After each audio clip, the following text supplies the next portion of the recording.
So. So when did you get home the other night? You said you didn't want to leave. When did you get there? Well, when they shut down Paul Sylvia's, I think was the last time. It's still making reports from the stadium or whatever. That was when I felt like it was probably time. What did make you want to go out there? I mean, obviously that's not something you do after every game. What made you want to go out and kind of spend an extra time on the field and reflect? My grandkids, yeah, my grandsons. That was what it was about. Okay. We're heading to Tennessee, and a little bit of a short week. We got to modify a little bit to get that done. We're already in that. I want to do this better than we did our last short week, and so we're determined to. We've changed a couple little things here about it. Want the guys to really be ready to go again. Because I know that Coach Vrabel's got a style for his club that is really obvious. They're tough, they're physical, they're strong and big. They run the heck out of the football. They believe in it. They're really aggressive on defense, and we've got to get ourselves ready to go. And so we got to have a fantastic week here to make that happen. We'll see some things. We see Gino will come back to practice. He's going to practice today, and go full go, and we'll see how that works. That's exciting for us, and so there's a lot of interesting stuff about this week, and we got to get cranked up. We got 3 games to go, and this is the only one we can focus on. So I hope we do a great job of that. Momentum is an interesting thing. When you have a win like you have the other night, how much can that potentially spring this team momentum-wise going forward? Because we've had to work so hard for everybody that we've played, and it's been frustrating, and we're not getting what we want. But the guys keep coming back, so the mentality and the resolve is there. But there ain't nothing like the rewards of the victory, and so this was.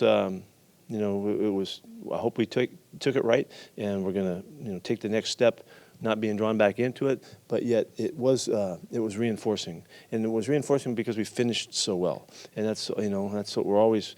The battle cry around here is finishing, and we did that on both sides of the football, and in special teams as well. So we were all really there together at the moment when we needed to be, and that's crucially valuable. And so I'm hoping we can carry that with us. What was the key to cutting down their big plays? Obviously, that had kind of been an issue against the 49ers. Guys did a really nice job on the deep end. Yeah, our guys did a really good job on the back end and kept him underneath us. And we knew it was going to be hard to get to the QB. He's so elusive, and they're a good pass pro group also.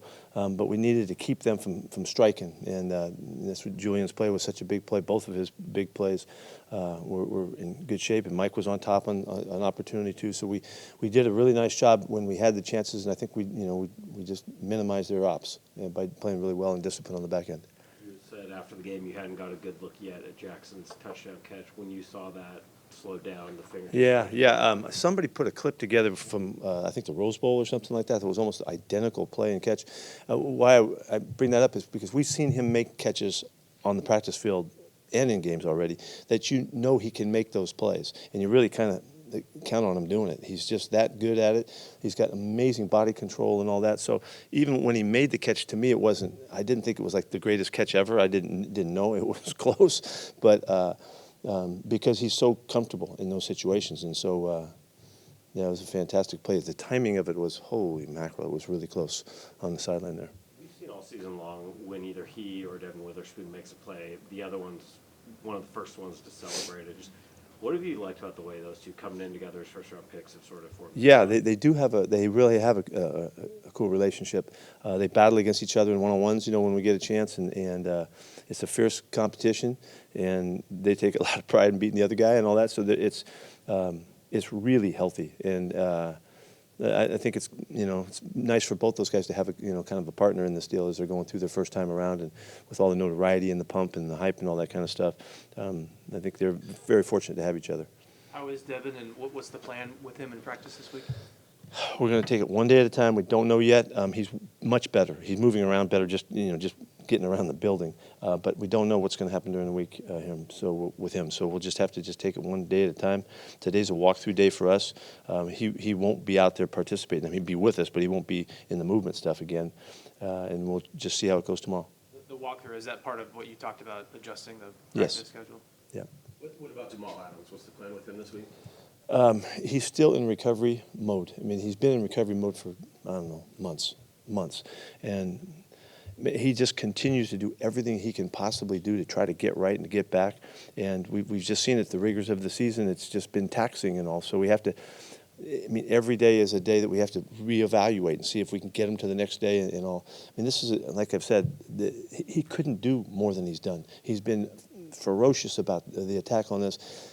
And then there's time when we need to quiet him down, and then we try to get him active and try to get him right and all that. So we're still in that mode right now. I mean, I just talked to him a little bit ago, and today's not the day to go. He's not ready for this day, but we're just one day at a time. And I admire everything about how he's dealt with this and handled it. And I've tried to make you guys aware that it's a difficult injury. It's different than the knee surgery. It's a different case for him, and so it's just taken a really long time, and it's been really frustrating for him. But he's battling. He's doing everything he can to compete to get right. Is there a thought about shutting him down for the year?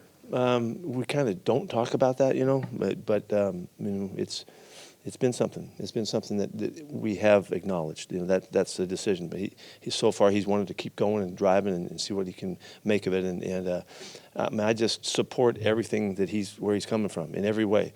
And so we'll take it one shot at a time, and we'll figure it out together. He hasn't had setbacks, has he? It's just a pain tolerance thing from coming back from it? Yeah. It's pain, it's discomfort, and it's more just functional. That he feels good and feels smooth and explosive on it, so it's very difficult. Did he feel like he could play Monday night? Was he pushing to play? He thought he could play. We talked about it earlier in the week, but we needed to see how right he could be for the game and all that, and we just had to just take it. He really couldn't work during the week, so it just led us down that road. We just had to. That's where we wound up. Did he work out pregame? No. Julian Love was then in his role, in a larger role. He's played so many different, I think, spots and roles for you this year. The fact that he is player of the week, how much does that reinforce what you've done? I mean, it's a really good story. You just look at his last month or so. He's just been playing great football, and he's practiced really well, and he does so much stuff. He's in teams, he's in everywhere, and he's made the Niner game. He had responsible for a couple turnovers, and he comes back again. During the week he had a couple in practice, and he comes out in the game time and he makes his plays there too. So he's been a really a great addition. He's been very, very productive here lately. When you look at this Titans team, it looks like you're going to have to get ready for possibly two quarterbacks, not knowing who the starter is. What's the challenge and what's the style difference between Levis and Tannehill? Yeah, well, Will Levis has come on. He's really shown a lot of bright spots. He's very aggressive, very strong thrower. He's quick. He's fast. He's tough. He's handling the system and all that. So I can see why they're fired up about growing with him and seeing him develop. Ryan Tannehill has been a good football player for a long time, and they got off to a pretty even start with him, and then he got hurt. He's been down for a while because Will hit the scene, 4 touchdown passes first right out of the chutes, and got him going and all that. So they gave Levis a chance to play. But Ryan comes back. He's an accomplished, established, experienced quarterback that can run this offense, so we got to get ready for all that. You said Geno's full go. Does he have to prove anything during the week to be able to play Sunday? Or? He's just got to make it good day to day. He's got to go through today and see how he is tomorrow, and just do that like anybody else that's coming back.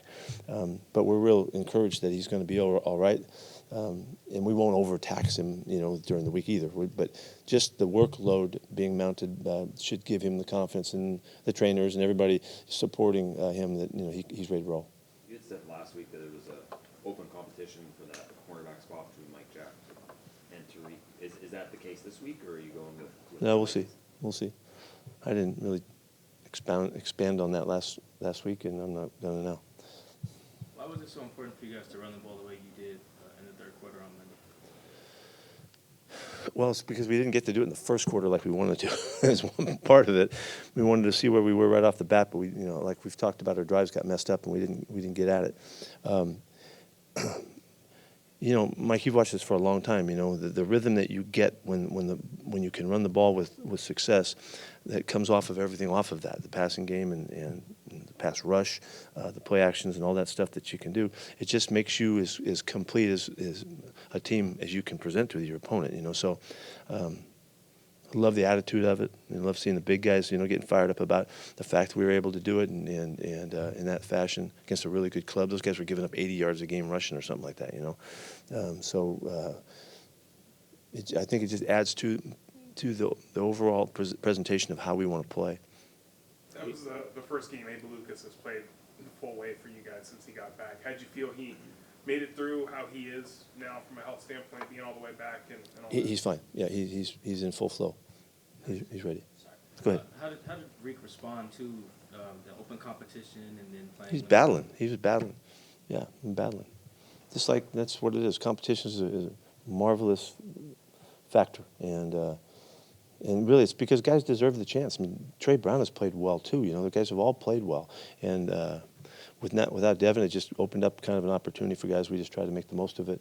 It doesn't mean anything about going forward. There's no statement we're making about it, for the future or anything like that, other than we're always competing, and we're trying to figure out the best way to get our guys to the very best they can be. What did Artie Burns provide you last week?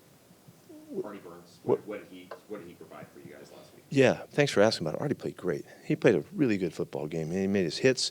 His coverage stuff was good. His disguises were good. He pressured a number of times in the game. He really filled the spot. Knocked the ball down one time. Had a couple of nice tackles. I thought we made a point about it. That he was one of the guys that really played a really good football game for our club. He didn't resign, if I remember right, until like May. But just kind of getting him back, I guess, at the time, he's got a lot of experience, but being able to kind of play a role like that, where you can count on him when you can. Yeah, and I think Artie came back with a little bit different resolve this time, and he's been the best he's been. Really, he's been consistent. Whether he's playing corner or playing inside, he's been consistent about it. Special teams as well. It's really been fun to see because he's a great kid and everybody loves him, and to see him do well and support and help the team and all that kind of stuff. And really, he's playing the best he's played for us, and so that's a great statement. We saw Ken Walker had his first big game since coming back from his injury, and like Curtis asked about Abe Lucas coming back too. It feels like the first time all year you had your running backs and your offensive line all healthy at the same time. What does that mean to you, I guess, at this point with 3 games left? I think we could feel the continuity. You could feel the confidence that it comes from those guys all working together. Kenny's a marvelous player, and you could see how he contributes running game, throwing game in such special ways. So to have him, because when we didn't have him, you could feel it. He's got some stuff to him that makes him really unique. So it's just helped. Everybody's feeding off of one another, kind of in that regard, and it's really a good compliment for the guys up front to feel that and feel their impact in the game that way. When you look back at Ken's game, the amount of missed tackles he was able to create in that one, how big was that for you guys to have him do that? I don't know what the number is on that one specifically, personally for him, but just the playmaking, and it's so exciting when you have a runner or a player that it kind of surprises you with the great things that they do. You're always in anticipation. Maybe he's going to go here. Maybe he's going to go there.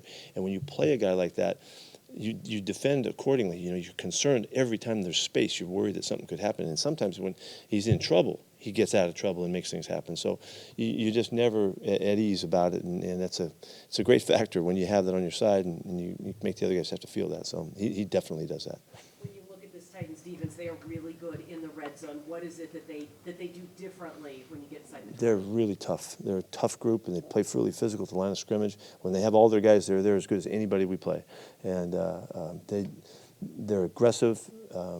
They're going to make you have to beat them, and they don't let you run the football. Is really what is so good about it. A lot of fans have noted after the game you're now 4-0 when you wear a hat.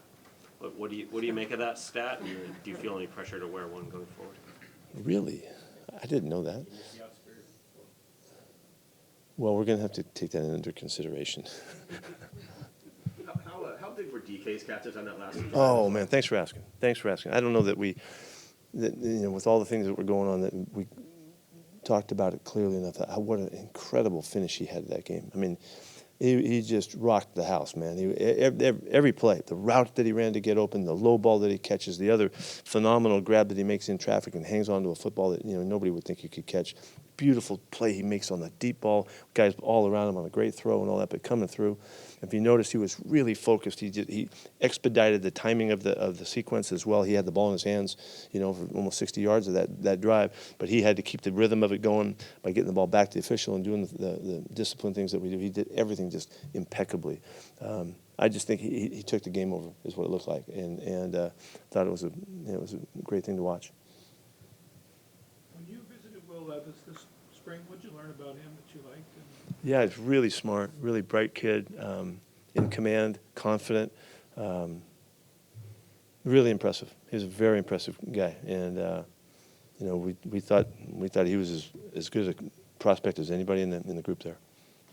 So I take it doesn't surprise you he's starting? No, it doesn't at all. No, he's so sharp that he could handle it and put it in the right perspective. I mean, I don't know that till you really get with him, but that's what our impressions were, and we really thought a lot of him.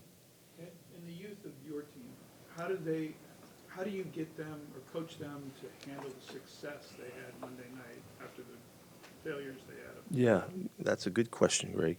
That's so important to me to deal with that and to always be on that. That we've been working at, you know, all throughout the season, and as long as we're together, there's a mentality about how you handle success as well as how you handle the setbacks, and we work to develop a discipline by our routine that makes us get back into the habits that get you, you know, focusing on the next thing that's out there. And that's why we go right back to basics and fundamentals and really make a big deal about it. I mean, I'm pitching like crazy to try to draw our focus into all of those aspects of what happens on the football field so that you can't be occupied with what's going on before. And so I think that's as important, particularly as you're finishing the season, and particularly when you get into playoff time. And so we're trying to develop the discipline that it takes to really own that, so that when the time comes, we can be at our best, you know, to take advantage of, here we are, fourth quarter, you know, it's closing time. And I'm hoping that we can do that this week, and we'll try to crank it up again next time. Do you have a sense of where they are at mastering that mentality? Or they, Yeah, our guys do bounce back. We've played hard throughout the season, and so that's the first indicator is everybody focusing on the into it. We haven't always played well, but we've played hard, and I think the challenges of the schedule as it's been to get us to this point right now have made us the best we've been all season. I think we're at our very best right now because of what we've been up against. We've been sharpening it against the best the NFL can offer, and so hopefully we can use that down the stretch here, and we could play really good ball in you know, in this game, and then we'll take it to the next one. But the setup, as hard as it was, couldn't have been better for us, and so we'll see what happens.